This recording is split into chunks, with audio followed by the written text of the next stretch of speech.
What's going on, everybody? Welcome to After Prison Show, and God, it feels good to be back in front of this camera. I'm not gonna lie to you guys, it has been hectic as of late. It's always hectic. You know, I gotta be honest with you, starting this cleaning business might not have exactly been the best idea. Trying to keep up with the videos and the cleaning business is like two full-time jobs, and at times it gets pretty stressful. I'm not gonna get into too much of that in this video. I do want to give you guys a couple of quick updates. It was a while back where we did a video bidding our first job for the cleaning business, this huge job, and time would go on to pass after I put that proposal and bid in, and I was pretty much thinking that we weren't gonna get it. Well, folks, yesterday I received a phone call. We begin that big job this upcoming Monday. And so that's really exciting. But outside of that, again, it's been pretty stressful. Trying to start your own business and keeping that thing up and going and satisfying your customers and making sure that your customers are always right. This ain't Burger King. It could take a major toll on you. Not to mention when you got a pretty successful YouTube channel at the same time that you probably ought to be focusing all of your attention on.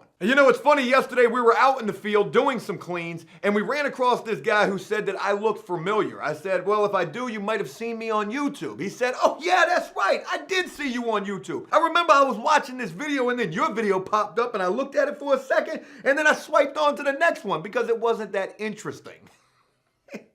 To be honest with you, that's the first time somebody in real life has told me something like that, but I respect his honesty nonetheless. Moving on.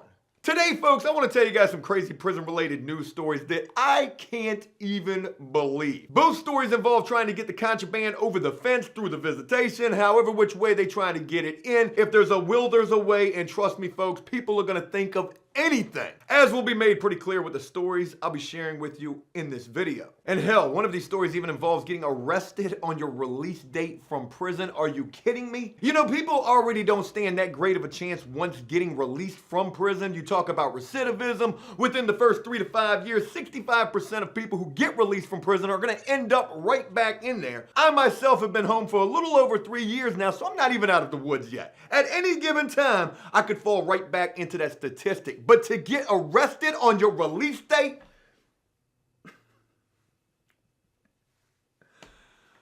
What? Before we get to these stories, though, I do want to share something with you guys that I think you're going to find really interesting. It was just a couple of days ago we did a video about the longest prison sentences ever. And in that video, we talked about 5 different people, 2 of which are here locked up in the state of Virginia where After Prison Show is located at. One of which is a guy that I knew from being locked up, a guy named Google who is serving 210 years. The other guy locked up here in the state of Virginia, a guy by the name of Doug, this guy has more time than I've ever heard anybody ever getting sentenced to. This guy is serving a prison sentence of 1,800 years. You know, 1,800, wasn't that actually a time in history? To think that that is your actual prison sentence, my God. Oh, they smoked your space boots when you went to court. And I hate to say that because it kind of seems like I'm trying to make a joke of the situation, which I am definitely not. To be sentenced to 1,800 years in prison, that is astronomical. That is unbelievable. And yet this man, Doug, has been sentenced to just that. Well, the reason that I bring this guy up in particular is because as of late, old Joe has become something of a prison pen pal, which is ironic to think because while I was locked up, I was the kingpin of the prison pen pals, the gift of gab to the fullest. I knew exactly what to say. Once I got plugged in myself via placing a personal ad on Craigslist, something that you're not even able to do anymore. But back then, once I was able to get that ad placed, thanks to my brother who didn't speak to me throughout most of my incarceration, I might have only spoken to him twice through the entirety of the 7 years that I would end up serving. The first time we kind of got in an argument, it was right when I got to prison. I talked to my father, then my brother got on the phone. It didn't end very well. It would be probably 4 years later by the time I would speak to my brother again. I wouldn't even speak to him. I would write him a letter and pretty much plead and beg for this dude to take this picture that I was sending to him and this gift of gab inauguration speech letter that I had written, and I was begging him to type that up and make that an ad on Craigslist, which he would end up doing. And then old Joe would basically become like the kingpin of the prison pen pals. The prisoner Casanova, the prisoner Cupid. But fast forward to where I am now in life, and now I'm on the other side of the fence. Now I'm the one who's writing the prisoner. And one of the prisoners that I'm writing to is in fact the guy Doug, with 1,800 years. And I want to share with you guys this very first email that I received from this guy, Doug, after I sent this introduction email to him saying, hey, look, I'm not gay, but I am trying to be a prison pen pal. I can't even imagine what it would be like to get sentenced to the amount of time that you have. You know, how you doing? And this that I'm getting ready to share with y'all is his response. Hey, what's good with you? I hope life is treating you well. I got your email and wanted to tell you I really appreciate your thoughts. And it would not matter to me if you were gay or not. Again, I had to tell this guy I'm not gay. I mean, there's nothing wrong with that, but I mean, I'm not. I'm a happily married man. I love my wife. I look at all people for who they are inside. Plus, my sister is gay. So it's okay. It is nice, though, to have someone to kick it with that there is not pressure of that. I hope your wife and you are happy. I have a daughter. She is 14 and a baby mama. We are working things out. Life ain't fair the way I want a marriage to be, but we are working on our relationship. That's the story of any prisoner's relationship. Being that you have been locked up, you know firsthand how stressful prison relationships are, especially when you want a real love and not share your wife with every dude out there. It's pretty obvious that Doug knows a thing or two about Jody. So it's rough at times, yet brings me happiness at times also. Guessing the saying is true, all good things come at a price. But enough on that.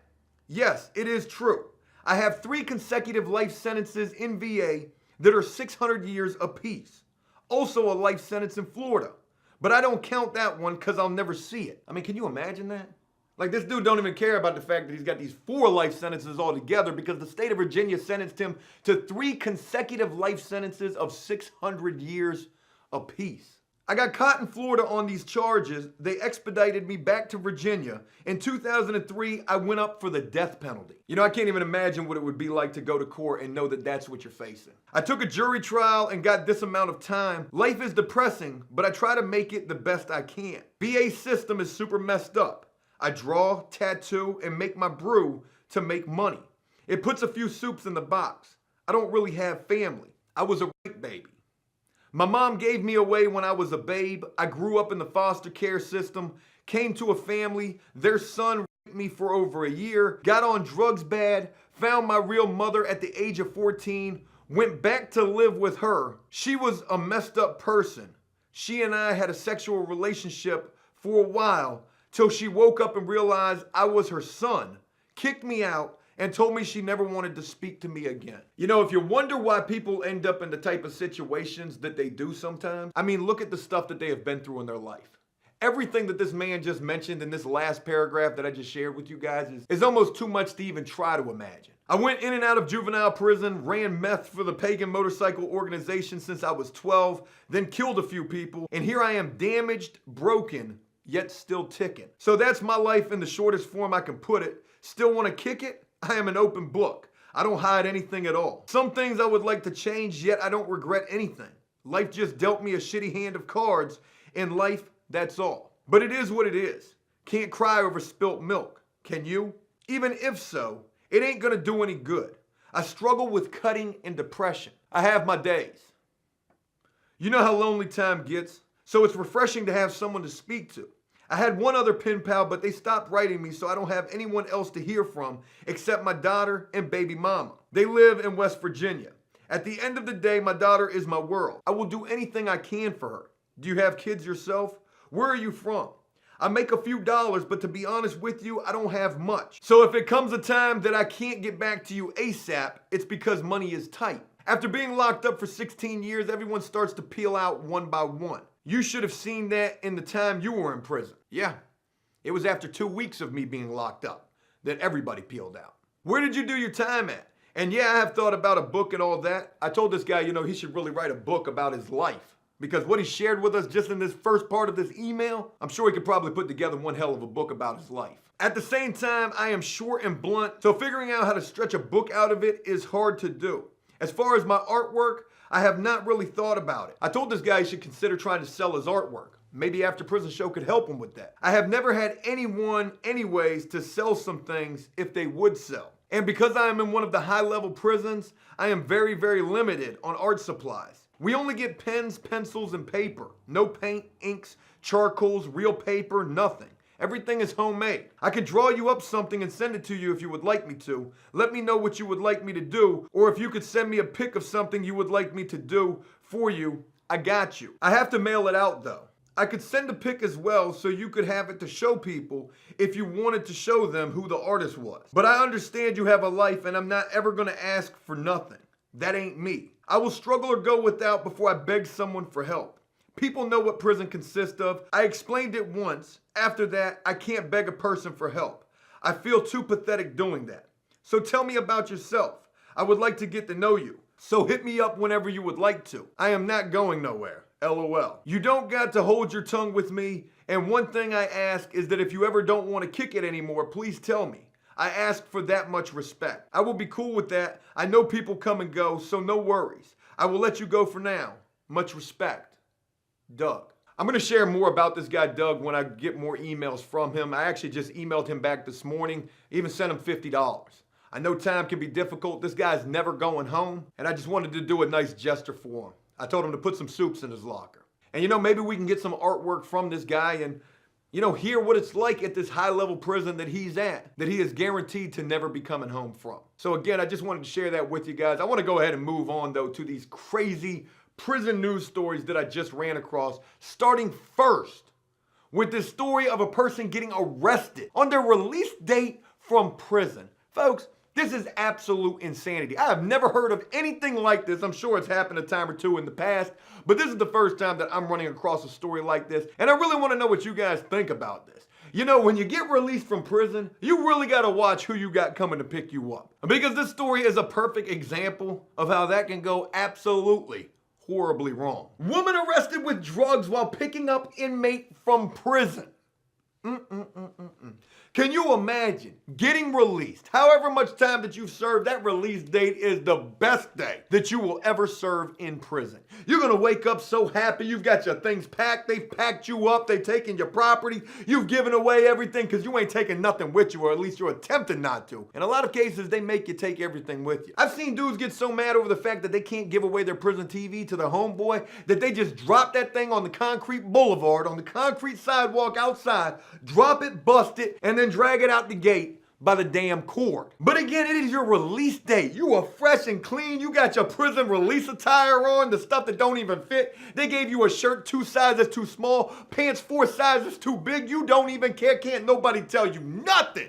You're walking out of them gates. Hey, yo, I'ma holler at you, man. Yeah, I'ma write you. Hey, I'ma write you, homeboy. Shit, I ain't never gonna write you. Hey, yeah, man, keep your head up, man. Hey, you gonna get that appeal. You ain't never going nowhere. Yeah, I see you right there, doo-doo stain. Hey, look, man, be easy in here, man. You got it, man. You run this prison. Boy, you the biggest bitch I ever seen.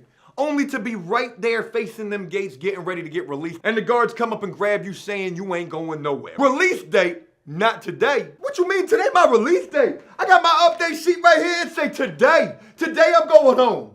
What you mean? What you mean I ain't going nowhere? Westville, Indiana. A woman was arrested for drug dealing and possession while visiting the Westville Correctional Facility to pick up an inmate who was being released. Kayla Booth. This woman right here. I wonder if she was his prison pen pal. Checked into the main gate of the Indiana prison to pick up offender Jose Delgado. The Investigations and Intelligence Office had received information about possible trafficking during Delgado's release, so they initiated contact. That right there proves something that I've talked about here before on After Prison Show. When it's time for you to get released, when you're coming up on your release date, you want the least amount of people to know about that. Because people will definitely attempt to try to jam you up and make sure that you ain't going nowhere. And why? Why would anybody do that? Joe, that sounds like the most horrible thing in the world. Let the man go. Free the man. No sirree. You've got these Tekashi 6ix9ine type of prisoners, these snitching dudes, these absolute in the way worst type of prisoners ever who ain't going home. And they're gonna be damned if they see you going home. Oh, he think he going home, don't he? He got a release day, he going home tomorrow. Hey, excuse me, Mr. Investigator, I've got some pertinent information for you right now. I mean, this is of the utmost importance. This is high value, classified, highly sensitive information. I'm willing to give it to you right now about that guy right there who think he going home. And all I'm asking for is an extra hot dog tray. Can I get that? Boy, somebody told on this man on his release date. That's about as bad as it gets right there. Booth reportedly admitted to having the drugs and paraphernalia after being told that she and her vehicle were gonna be searched. I got it. Jose asked me to bring it. It's all his fault. So not only did you have a snitching inmate who got you jammed up and made sure that you definitely wasn't gonna score that touchdown. The touchdown being past that gate, the end zone. Yeah, you ain't make it. You got picked off in the end zone. They ran that thing back for a pick six. Not only did you have some snitching inmate get you jammed up, but then the girl, she couldn't hold water neither. Man, we're gonna search you. Yeah, I got everything. It was all Jose's idea. He asked me. I said, Jose, you get released. You get released. Why you want me to do this? Police found everything. I'm not even gonna go into details. It's like 2 paragraphs of stuff that they found and charged her with in her vehicle. Booth was booked in the LaPorte County Jail, and old Jose Delgado, he weren't released. He was held pending a further investigation. You know, one thing I can say about that story is everybody that this dude is locked up with is gonna be calling him the silliest. Boy, Jose, you the dumbest prisoner I ever met in this penitentiary. How the fuck did you get arrested on your release day? You didn't even make it out the gate and you got arrested. You got jammed up before you made it out of the penitentiary. Boy, you ain't never gonna do right out there in the free world. Folks, this next story that I want to share with you only further emphasizes the idea that where there's a will, there's a way when it comes to the contraband. When it comes to trying to get those illegal goods inside of the prison, boy, prisoners are gonna become the most ingenious people ever. We've talked about visitation. We've talked about throwing things over the fence, maybe a Nerf football. We've talked about the use of drones. We've talked about the use of body cavities. We've talked about all sorts of things. But this that I'm getting ready to share with you, this is a first. Woman used a t-shirt cannon to launch drug-filled care packages into the prison yard, officials say. A t-shirt cannon, folks. You've seen them. You've been to a basketball game, football game, baseball game, hockey game, volleyball game, soccer game, ping pong table game, swim meet, track meet. You've probably been to places where there's somebody or a mascot running around with this t-shirt cannon. Here's a t-shirt. One for you is what? Give me that t-shirt. You know, I'm curious where this woman got this t-shirt cannon from. Are these available on eBay? Maybe OfferUp? Or maybe in real life her job is a mascot. She dresses up as a mascot for a living, so she had access to one of these things. Carrie Jo Hickman didn't cut corners while crafting her care packages. Cell phones, chargers, earbuds, digital scales were all crammed tight into plastic bottles. They also contained tobacco, meth, and marijuana too. Officials say she was ready to deliver the goods on March 10th and drove the items to the North Fork Correctional Center in Sayre, Oklahoma. Oh God, and you did this in Oklahoma too. We just talked about the state of Oklahoma in that video, the longest prison sentences ever, and they be smoking boots. They giving out light years. You know, a lot of people made a comment saying that, Joe, a light year is not an amount of time, it's a distance. Well, the reason that I used light years as an analogy is because of the fact that how long will it take you to travel a light years? First, we got to get to going the speed of light. We can't never do that. We can't even get to a fraction or a percentage of that. So at the fastest that anything is traveling right now, to travel the distance that a light year is will take 70,000 years. That was why I was using the light years analogy. And this woman, Carrie Jo Hickman, with her t-shirt launcher and her mascot career, just got jammed up in a state that is giving out as much time as it would take to travel the distance of a light year. Oklahoma. Sorry if I scared you, I do apologize. I thought that was kind of a fitting touch. But getting back to old Carrie Jo here, she aimed a t-shirt cannon from a window of her vehicle. This woman did a drive-by with a t-shirt cannon at the prison. Boy, old Carrie Jo was TTG for real. She was trained to go. So this woman aimed this t-shirt cannon from her vehicle of her car. She probably didn't even stop. She just rode by, bloom, take that by, bloom. There's another one. And she only fired one of these contraband-filled bottles over the prison fence. Well, I'm guessing that the prison staff saw that because the story will go on to say that they immediately noticed this. The prison staff did, who reportedly saw the package fly out of the vehicle. They probably heard it too. That t-shirt cannon probably sounded like a real cannon. Boom! Bigger than them guns in Contra. Y'all remember that game? Contra. Boy, that was a throwback right there. Prison staff immediately noticed the package fly out of the vehicle onto the prison grounds where it landed near a housing unit. Boy, she almost hit a hole in one. The type of stuff she sent over is pretty common, but the method she used to launch the package over the fence, That was new. The housing unit was immediately locked down. Officials began investigating to determine which inmate or inmates Hickman may have been targeting. She was trying to hit Bob with that package. After firing the first bottle, she hopped on the interstate where Oklahoma Highway Patrol officers arrested Hickman on charges of drug trafficking, conspiracy, and introducing contraband into a correctional facility. My God. Again, keep in mind, folks, this chick is in the state of Oklahoma. They gonna smoke her astronaut boots. Police found more packages and the t-shirt cannon in her car, folks. This is a picture of this t-shirt cannon right here. This thing looked like it belonged on that game Halo. Hickman has been booked into the Beckham County Jail as of Tuesday night. Crazy stories right there, folks. And again, I just wanted to share those with you. And you know, I want to know what you guys think of all that I've shared with you guys in this video. What do you think about Joe being a prison pen pal? And what we've heard from this guy, Doug? What kind of questions would you like me to ask Doug? Because trust me, I've already sent a questionnaire in the last email that I sent him along with that $50. And also, what do you think about these two stories? Getting arrested on your release date and this woman using a t-shirt cannon in the state of Oklahoma to try to smuggle in the contraband? Woman, are you crazy? All I can say is I hope she get her a good lawyer because she gonna need it. Hey, look, that's it. I hope you guys enjoyed this video, and if you did so, please leave a like and a comment letting me know exactly what you thought about it. As always, until next time, enjoy life, the free world. Never take a moment for granted, and make the most of every day. Peace!